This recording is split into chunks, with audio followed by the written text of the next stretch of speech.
স্বামী স্ত্রী খুব সুখে সংসার করছিল। তাদের ছোট ছোট দুষ্টুমি আনন্দে মিলে তাদের সুখের সংসার ছিল।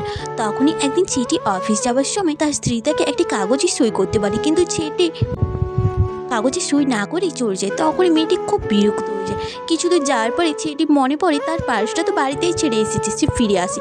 তখনই ঘরে তার মেয়েটির বয়ফ্রেন্ড ঢুকে পড়ে। এই সব কিছু ছেলেটি দেখছিল। মেয়েটি বলে, তুমি এখন এলে কেন? ও এক্ষুনি বেরিয়েছে।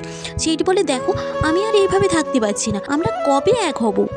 তখনই মেয়েটি বলে, আর কিছুদিন ওয়েট করো, ওকে মেরে ওর সব সম্পত্তি নিয়ে নেব। আমার জন্মদিনের দিন তুমি এই বন্দুকটা দিয়ে ওকে মারবে, তারপরে সব সম্পত্তি আমাদের হয়ে যাবে, শুধু তুমি আর আমি থাকবো, আর কেউ আমাদের মধ্যে থাকবে না। এই সব কথা করে স্বামী শুনছিল। সে খুব কষ্ট পায়। কিছুদিন পরে মেয়েটির জন্মদিন ছিল। সে তার জন্য সারপ্রাইজ প্ল্যান করে, তার জন্মদিন পালন করে। তাকে গিফট হিসেবে তাকে নামে সেটি সব সম্পত্তি করে দিয়েছে। তখনই মেয়েটির বয়ফ্রেন্ড তাকে গুলি করে দেয়। মেয়েটি নিজের ভুল বুঝতে পেরে তার কাছে ক্ষমা চায়, কিন্তু আর কোনো কিছুই করার ছিল না। সেটি সেখানেই মারা যায়।